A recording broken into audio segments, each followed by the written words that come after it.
Okay, so our special guest today is Stephanie Morales from Reading Sirens. Welcome to the show.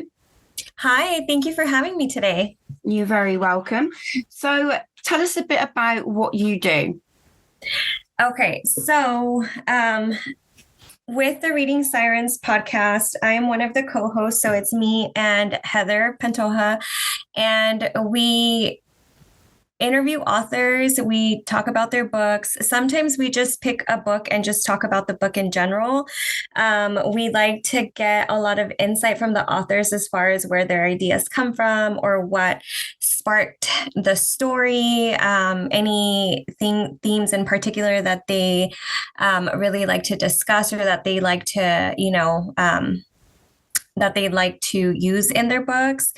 Aside from the Reading Sirens. And when we started, we were just, posting it on our own. Now we're actually going through Comic-Con originals. Yeah. So the Comic-Con radio original. And then, so we used to be available on Spotify, Apple Podcasts. So you'll find our old seasons on there. And then right now, Comic-Con is working on getting all of our new episodes out and running on every other platform as well. And then aside from the Reading Sirens, I have my Lit for Lit profile on Instagram, and I do a lot of book reviews.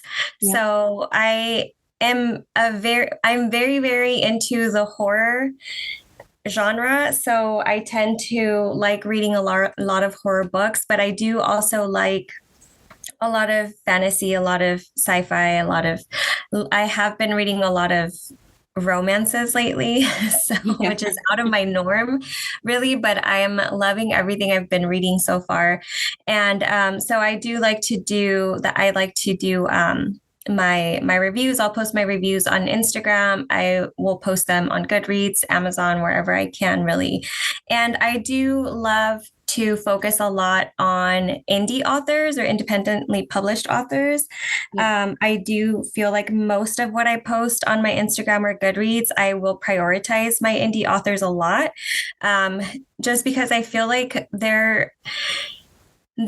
everybody else gets so many other, there's people like signing up to do these arcs for other authors. And while they're great books, don't get me wrong, but I feel really attached to the indie authors in the aspect that they're untold stories a lot of the times, and they're so good, but they don't get as much of, I guess, the publicity as other books would get. Yeah. So I really tend to prioritize indie authors, and really just I can't even say there's a specific genre aside from horror that I really gravitate towards, because I just really love any genre that pulls me in, to be honest. Yeah. So what is it about horror that pulls you in?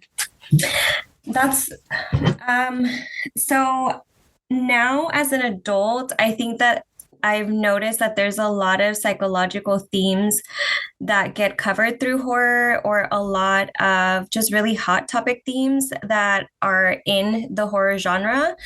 Like even if we think of, Stephen King, a lot of his characters have some type of trauma or some type of psychological difficulty that they're going through. And I really, I'm a therapist in the daytime. That's my paying job. So I think I tend to gravitate towards a lot of those characters that, rough around the edges characters. Growing up, honestly, we used to watch a lot of scary movies. So I remember being 4 and watching like The Nightmare Before Elm, or The Nightmare on Elm Street. Series, and watching like Candyman, Friday the 13th. So my family was really into horror. So I really loved it from the start. But now that I'm an adult and I can really conceptualize why I like it, that's what I tend to go to. And I know there's a lot of other genres where characters are the same. And I think that's what I tend to gravitate towards, is like the characters versus the genre, just the genre itself. Yeah. So if there's a character I really like from a series, I will want to read that entire series because I want to know what happens with the character. Yeah. So how do you approach reviewing a horror book? Well, I think just with it really depends because there's already so many other subgenres. And I think that's one thing that I try to stick with is when I'm rating or reviewing a book, I want to make sure that I'm not like for example, I'm not rating a romance because it didn't scare me, right? Because of course it's a romance. So I try to see, like what if it was true to its genre, if the characters, if I formed not necessarily an attachment to the characters, but if they were either likable, dislikable, whatever, I try to talk about my idea of the characters that were in the book, the plot, even if it was a really good plot, if it got, like if it was fast paced, if it wasn't, and then if there's any type of like if there's gore, I try to put that in the review. If it's, like supernatural, I try to put that in there because I do want the readers to know what they're getting into when they're reading the book. Like for me, obviously I'm going to be like, oh, this was such a great book, I loved it. But if people don't know I'm into horror and then they pick up this book, they're going to be like, oh, this is completely different. I don't like scary things. And I'm like, oh, well, I do. Right. So I want to make sure that that's clear in the review that I do state what type of genre this book is or what I liked about it and why. I surprisingly don't really do trigger warnings. But I do try to talk about the intensity of the book, if that makes sense. And then the character, I do talk a lot about character growth, whether, where they started and where they ended. If there's I'm a villain lover. So if there's a villain I loved, you will see that villain in my review. Yeah. And then I do also try to compare it to other books that are similar so that any reader can, see this review and say, okay, that looks interesting. Oh, I have read this book or I've seen this movie or this show, and then know what the concept of the book is or what they can compare it to, what would be comparable to that book. And then I try to do like a little snippet of the plot. I don't spend too much time doing like a synopsis of the book. Sometimes, like if it's Instagram, I'll just, screenshot it and put it on the site sometimes, or I'll briefly describe the plot. But mostly it's my reaction to if they stuck to the genre, if the characters pulled me in, if the plot kept going forward, if it made sense, things like that. Yeah.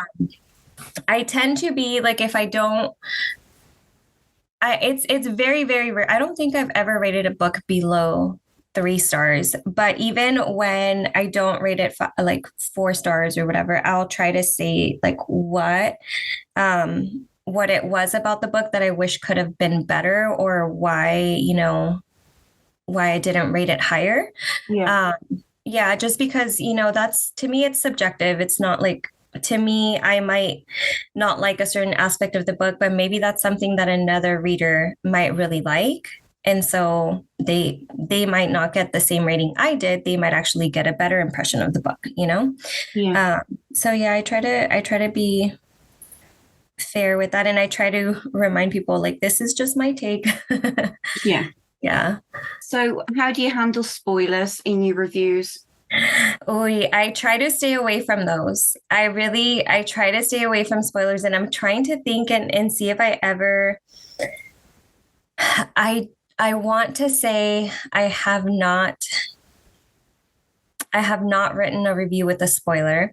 I know sometimes in our podcast, if we're talking about a certain book and we go into a spoiler, we will say, if you don't want to know what happens next, skip this section or come back and re-listen once you're done reading this book.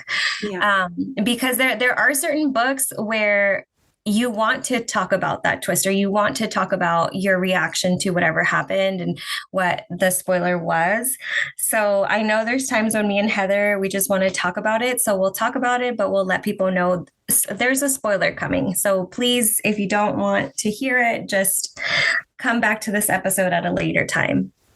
Yeah. It's a good way of doing it, isn't it, really? Especially if you really enjoyed the book and you want to continue talking about it. But then you're also worrying that someone's who hasn't got to that part or read that book yet. You don't want to really give it away, do you? Right. And especially because there's so many books that have such good twists. So, you want it, like you said, you want to talk about it with somebody who also appreciated it, but you also don't want to ruin it for anybody else, because the whole point of that excitement is that you found out what the spoiler was, or you found out what that twist was. Yeah. And so to me, I feel like I'm doing somebody an injustice by taking that emotion out of it for them. I'm such I love that books can pull emotions out of us. So I feel like if I take that opportunity away from another reader, they're not going to get the same experience. So definitely try to give a heads up if we're spoiling. That's good. So do you think horror novels should come with content warnings? I honestly don't. And I know that's, and it's just me, but oh, sorry. Hopefully you didn't hear that. I almost knocked my stuff over here. But I, as a horror reader, am already expecting that something is gonna, it's going to shock me, or it's going to scare me. Like, that's what I'm going in for. And so I think anybody reading a horror, and you really, again, you have to look at the subgenre too. Like if you're, not a possession person, you're not going to read a possession.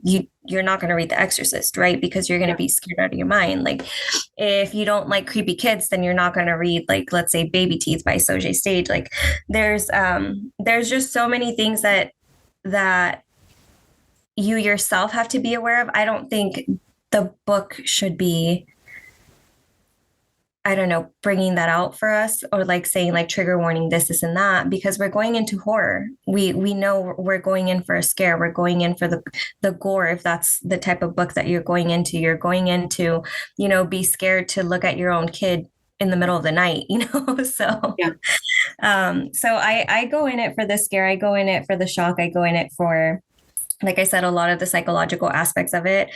I like how real a book can get. And in all honesty, the more real a situation is, the more I tend to like what I'm reading.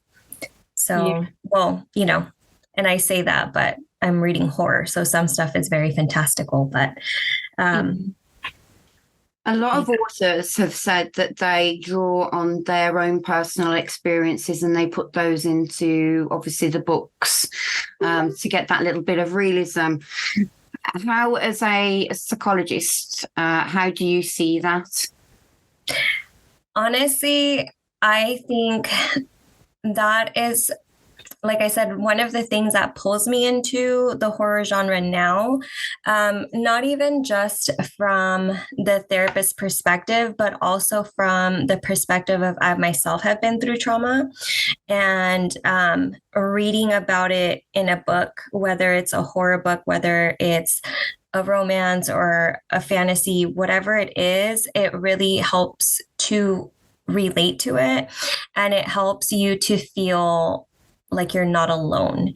And so I love when authors use part of their experiences in the books. And I also love when they talk about it either, through the author's note or the author's note, or just different ways that authors relay that information, whether it's, on their website, whatever it is.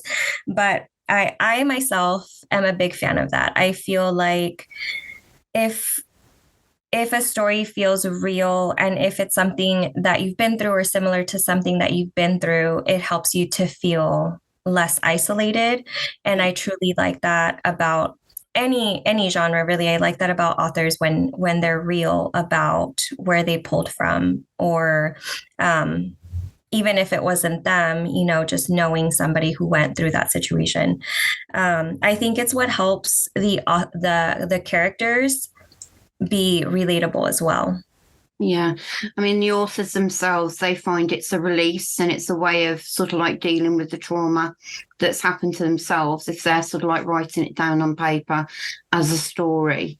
And it does come across quite well with a lot of them, to be fair. So they do quite well with it. Yes, and it's true. I don't know.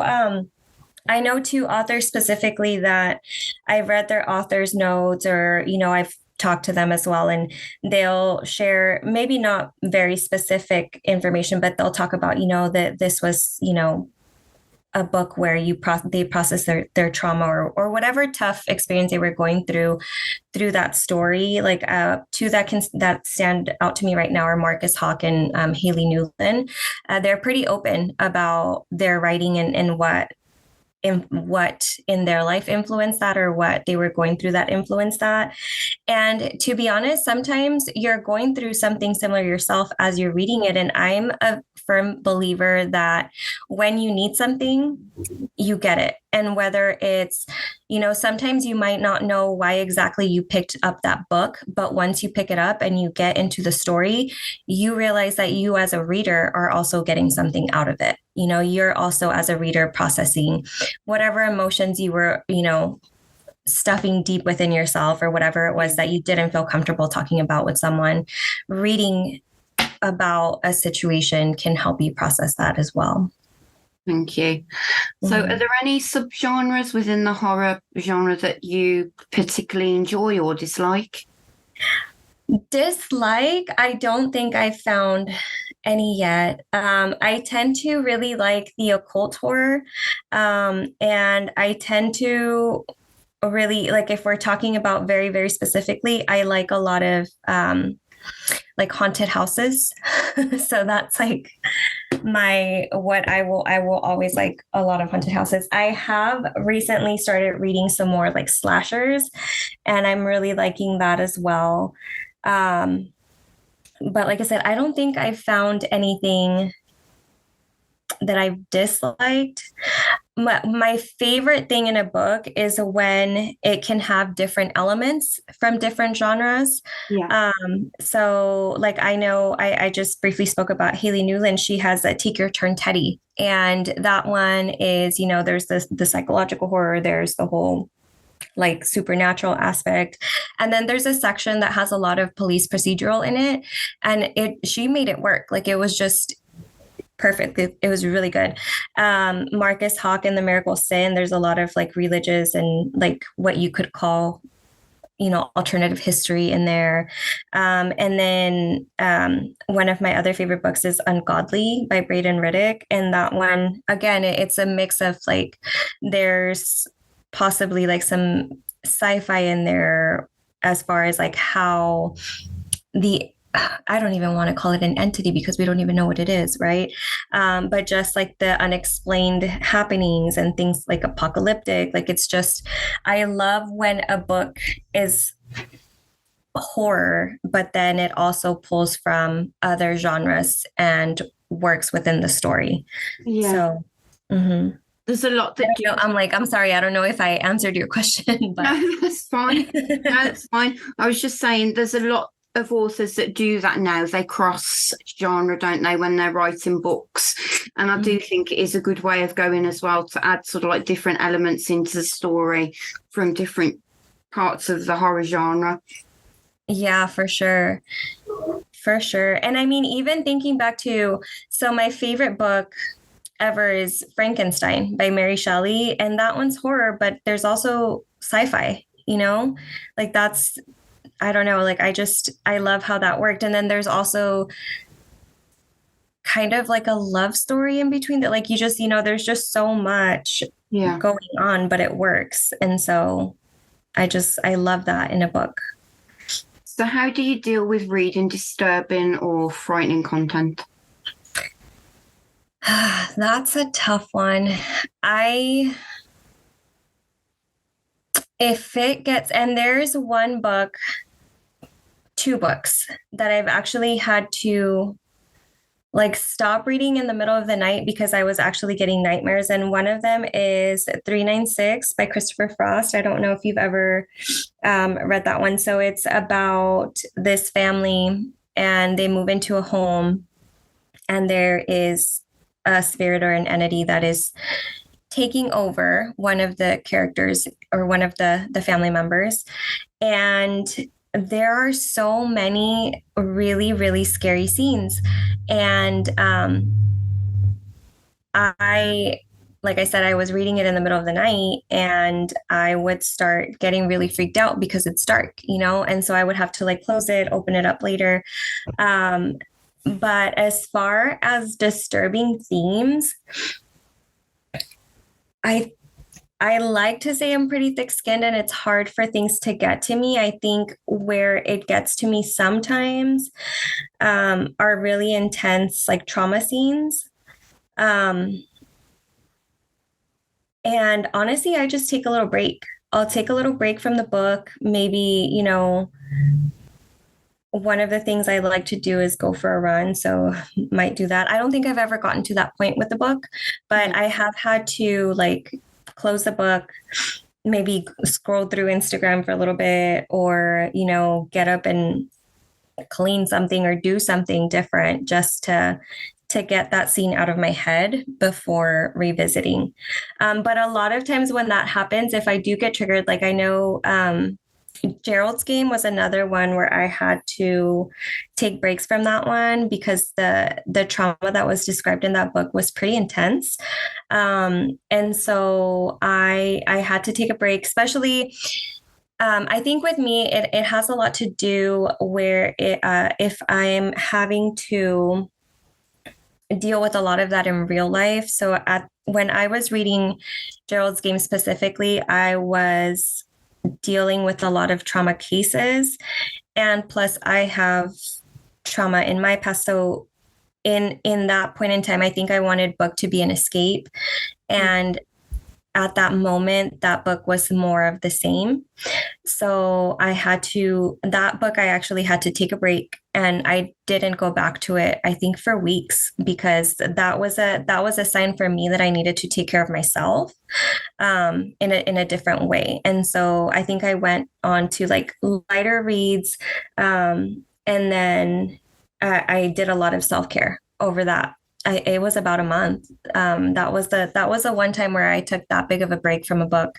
And it was nothing to do just with the book. It's just, to me, that was a red flag that if this is really getting to me this badly, I need to take care of myself. So it was just like a red flag or a little, my warning sign went off that if the book's getting to me like that, I need to take care of myself. That's right. Mm-hmm. So what are some of the common mistakes that you see authors making in writing? Boy, that's a tough one. It's hard for me to say that because I don't think I've read very many books where I would have to say like, oh,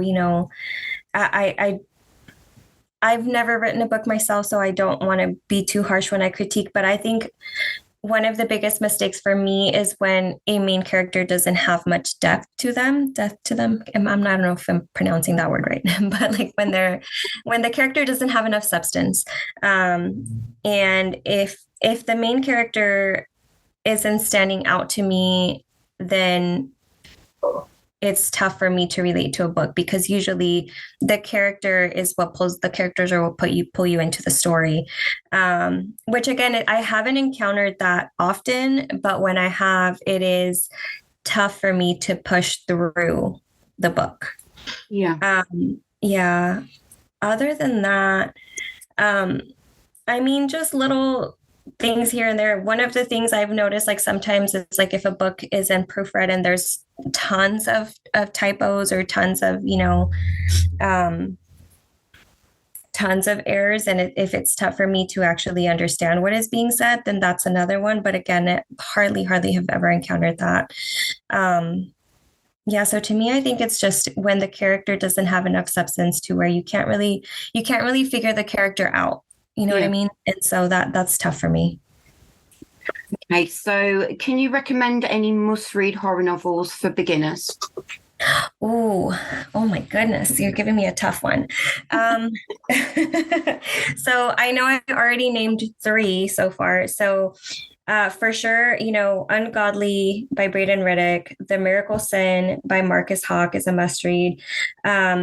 Take Your Turn, Teddy by Haley Newland. I love that book. And I recently read another one of hers, Not Another Sarah Hall's. That one was amazing too. I think everything I've read from her has been great. Everything I've read from Marcus as well. He just put out Gray Noise, which was really good. If we're talking, so I love short stories as well. So if short stories are your thing, I would definitely say I Hear the Clattering of the Keys by Jamie Stewart is a really good one to start with. Yeah. If we're talking haunted homes, I'm going to say 396 by Christopher Frost. If we're talking, and see, this is where I'm like subgenres. Like if we're talking, another really good author is Thomas Bloom. So, and he has a lot of novellas. So Voodoo Child was a really good one. And it's like set in New Orleans. So it was like a completely different setting for me. I really like that one. It's a tough one because I'm like, I like some, if we're talking religious horror, one that I really like is Pray Without Ceasing by Andrew Franks. That one's great.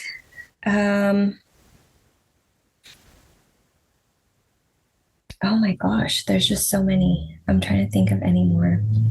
Like, how many do I have? I feel like you asked me for a few and I'm over here like, what's my top 10? We're going to have trouble with the next question. Oh gosh. Before I forget, Sleeping Celeste. That one's a really good one too. And it's a novella by Elena K. Drex. That one, honestly, blew me away too. And if we're talking about reads in the past year for me, that one's up there with my reads of the year. Yeah, there's just so many. So what are the best indie horror books that you've reviewed recently? Okay. So see, it's not too bad recently, right? Recently. Let me see. Let me pull up my reviews right now. I think Not Another Sarah Hall's. That one was my most recent one, and it's not a new release. I will tell you that. That one's been out for a few years. It was Haley's first book, but it was my second read of hers. It was really good. This one is not horror per se. It's a dark fantasy. And I fell in love with this series. So this one is Hive of Desire by Chantel Brunton. And this is the second in the series for the Hive of Blood series. And it follows this is where I'm like, it has like some possible history in there, like, or just, fantastic, like fantasy history in there. It's comparable to like the whole good versus evil, fear of the unknown, when we're talking about cultures and stuff. It has everything in a book. So I really like that one. And that one was one of my recent reads as well. And then which other? Now I'm trying to think because like I said, I haven't been reading as much horror as I usually do.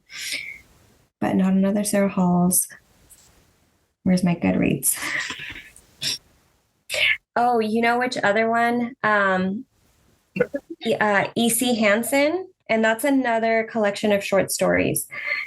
And this one, Fake Somebody's Real Nobodies is a title. That one, each of those short stories really got me. Like they were really good stories.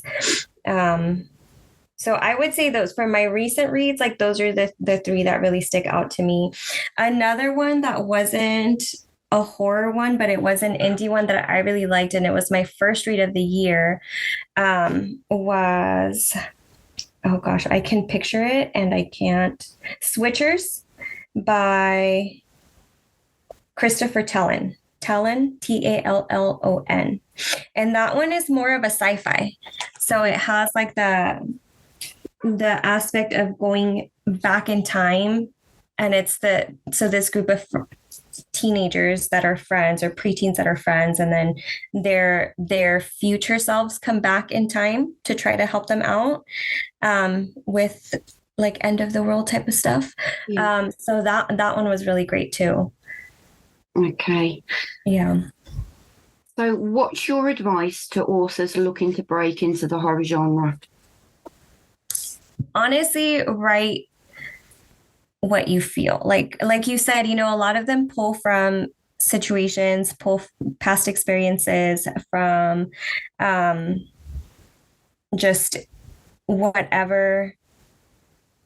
Like don't be scared to shock the readers with what you're writing, right? Because it's horror. It's meant to shock us. It's meant to, and I feel like sometimes authors get backlash for writing scary scenes into a book. And I don't think that's fair, because you're writing in the horror genre. You should be able to shock. You should be able to use situations that seem real, or situations that you could see happening, and I guess that's it. Just don't be scared to shock us readers, Yeah, I think that's the problem sometimes, isn't it? They do get a lot of backlash from readers about certain aspects of their books. Yeah. Yeah. And like I said, I feel like that's not fair. That would be like me judging a romance for not scaring me, or me judging, a sci-fi for not having a couple fall in love. Like that's just it's not what the genre is. And with horror, you're there for a scare. So you can't be upset when you get one, whichever way it comes. Yeah. Are there any upcoming releases in the horror genre that you're excited about?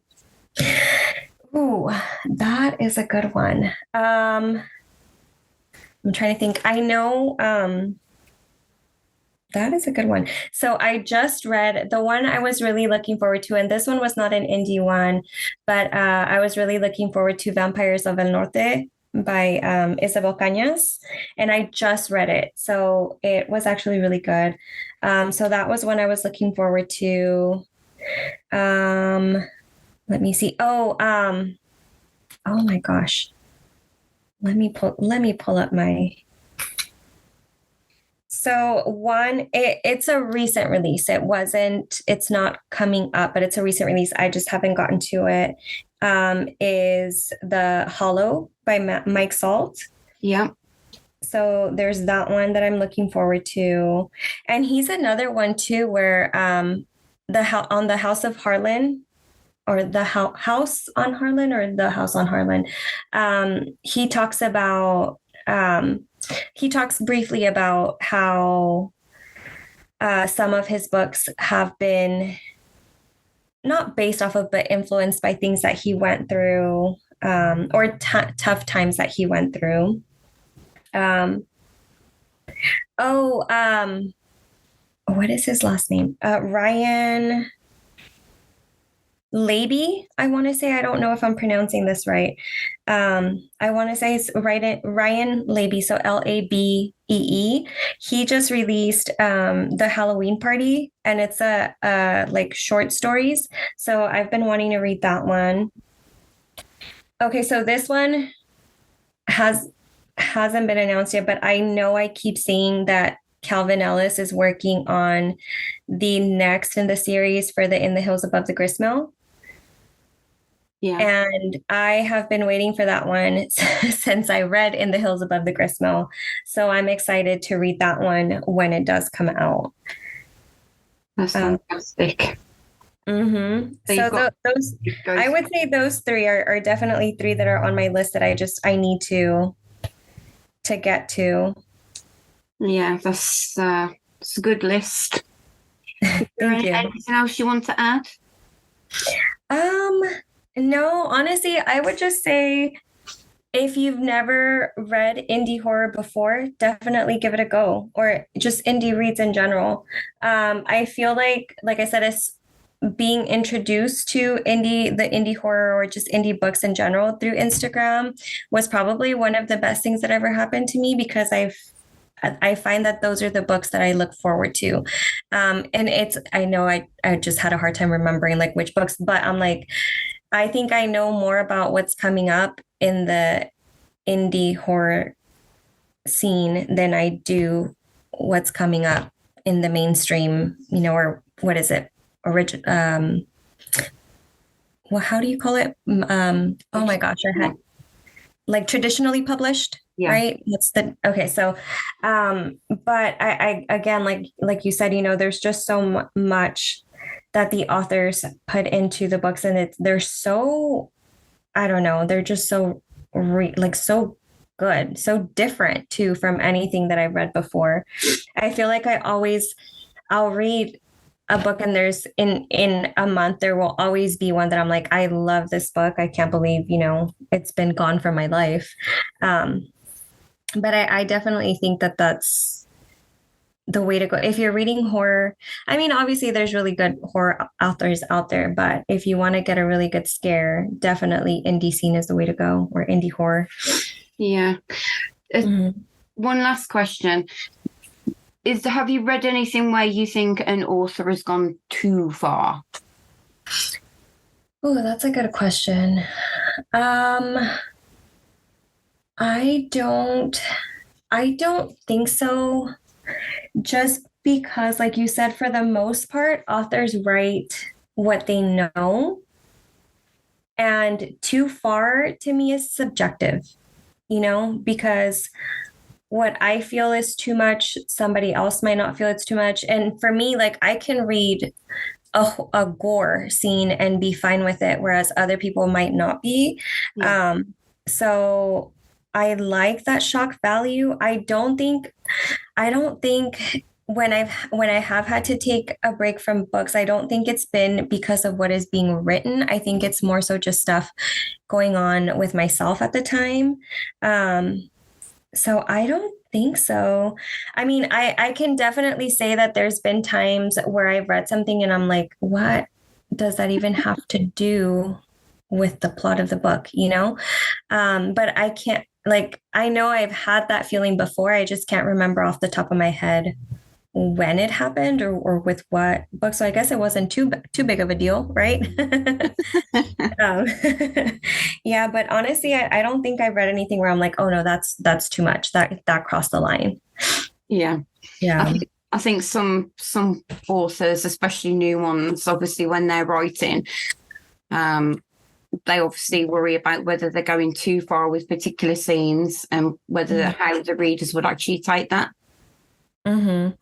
And I think with that, it's knowing your audience as well, because if you're in the horror genre and you're writing something, or you're anything really, in horror, we're expecting there to be kills, we're expecting there to be, twists, or if it's a supernatural one, we're expecting ghosts or possessions. We're, as readers, we're expecting that, we're wanting that, so I definitely would say, if you're an author and you're thinking, is this too far? You're gonna find your audience, and whoever is meant to like your book is gonna like your book, and then they're gonna know that that's your style, and that's what they'll keep reading you for that, So yeah, I feel like, I don't know if I'm being redundant, but I do feel like as a reader, you know what you like, and if you're venturing out of what you normally like, then you're not going to blame it on the book. You're not going to blame it on the author, or you shouldn't, I guess, because I know some people might. And if it's your genre, then you're not going to necessarily be shocked by it. So that's right. Yeah, just hope people see it that way, that they just like the genre for what it is and not obviously blame the authors. thinking they're actually going out there doing that to people. Yeah, right. No, yeah, definitely.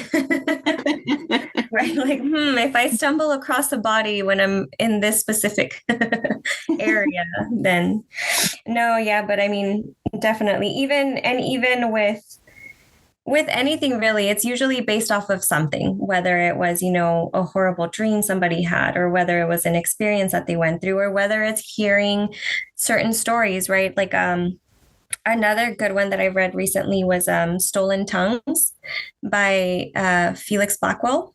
Yeah.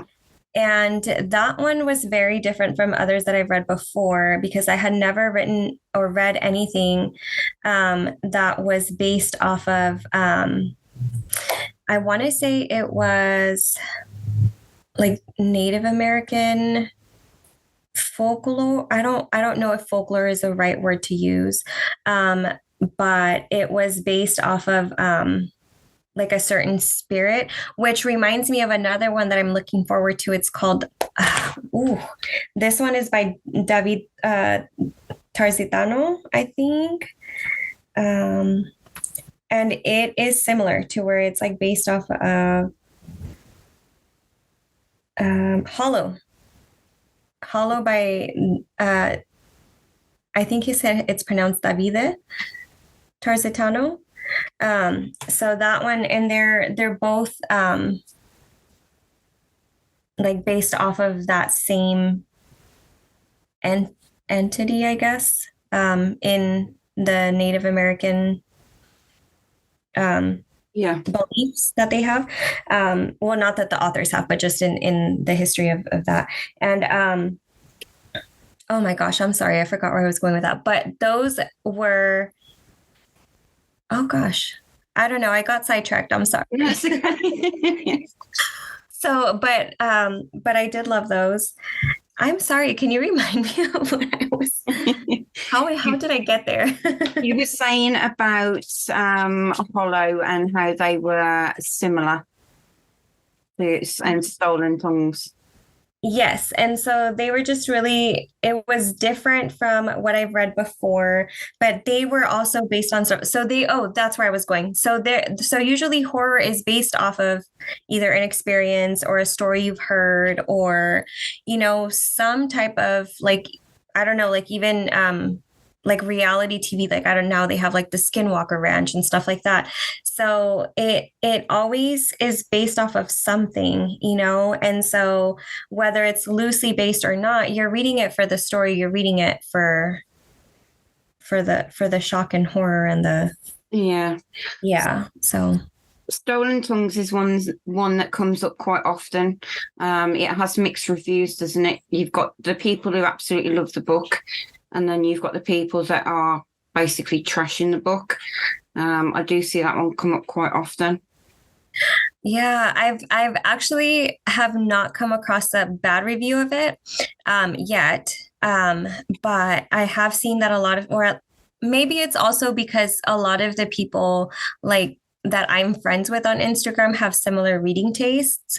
So that would make sense that I've only heard like the good feedback about it. But I know that happens with a lot, like there's been a lot of books where I've read them and I thought they were great, but then I see the reviews and I'm like, oh, I didn't know people didn't like this, or, so that's, it takes me back to your question about like, is something going too far? And I think some readers, if they're not used to reading certain details in a book, they might, be taken aback by it. But I definitely don't think it's something that is the author's fault. Yeah. I think the author should be able to write what they feel needs to be on that paper. And us as readers need to either know that it was for us or it wasn't. And that's where it goes. And that's where I think I do try to be careful in my reviews with that, because my opinion is just my opinion. My review is my opinion, right? Yeah. I'm not by any means a critic. I don't have that background to where I can say like, oh, and the writing style, this. And don't get me wrong, like I'll tell you what I loved about the book, and like even with like Ungodly, for example, I could see the prose, I could see, where he gets poetic with it, and it's amazing. But I'm not by any means like a literature critique, or I don't know, what would you call that? Like a professional reviewer? That's not me. Yeah. So I mean, that's the beauty of it, though. You've got everybody's different, so obviously everyone's going to like different things. So yeah, one book. One book that you would like, I might not necessarily like that, and vice versa. So yeah, I think reviews are good because obviously they tailor to all tastes. Definitely. Yeah, and definitely I would say, for authors, even if when they get that bad review, and I mean, I'm not on the other side of it, so I don't know, but if you get one bad review, that's just one person, that's just one person's idea of whatever it was that they didn't like, or it there. And I will tell you, there's been books too where I've read them once and I'm like, oh, that book was okay, and then for whatever reason I'll pick it up again, and the next time that I read it, there's other things about the book that I discover through that second reading. So even us ourselves, as we grow and change as people, our attachments to a certain book are going to be different, or our reviews of a book are going to be different. Yeah, very true. Okay, so thank you, Stephanie, for being on the show. It's been lovely having you here. Thank you for having me. You're very welcome. Is there anything else you'd like to add about Reading Sirens? Let me see. So listen to us, you guys. We're pretty fun. Oh, maybe I can describe it a little bit. So what we do, I did forget to say this part earlier. So aside from the author interview, so we'll have our segment where we do the author interview, or we'll have our own book discussion if there's no author to interview that day. And then we have a second segment, which is a little bit of a fun tie-in. So we pick different characters from the book and we play a round of Fuck, Marry, Kill with the characters. So, so we will choose whichever one we would like to marry, or unalive, or have fun with. So, so that's another little segment that we like to do. Honestly, with us, it's about, bringing the fun and our love for books and our love for reading to other readers. So we try to have fun with it. Me and Heather always say, if we're not having fun with it, then what are we doing? Right. Yeah. And so yeah, it's not good. I love when we do our author interviews, and I love when we have our book discussions. And you get a little bit of a different, a different mix of authors, because I love my dark stuff, right? My dark fantasies, my horror.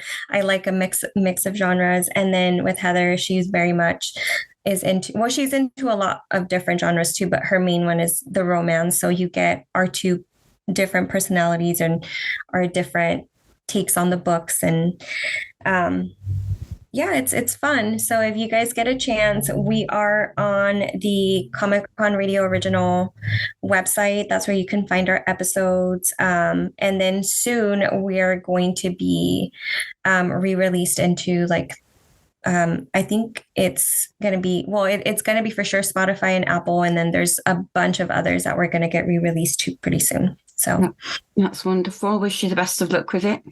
Thank you. And thank you for having me. You're very welcome.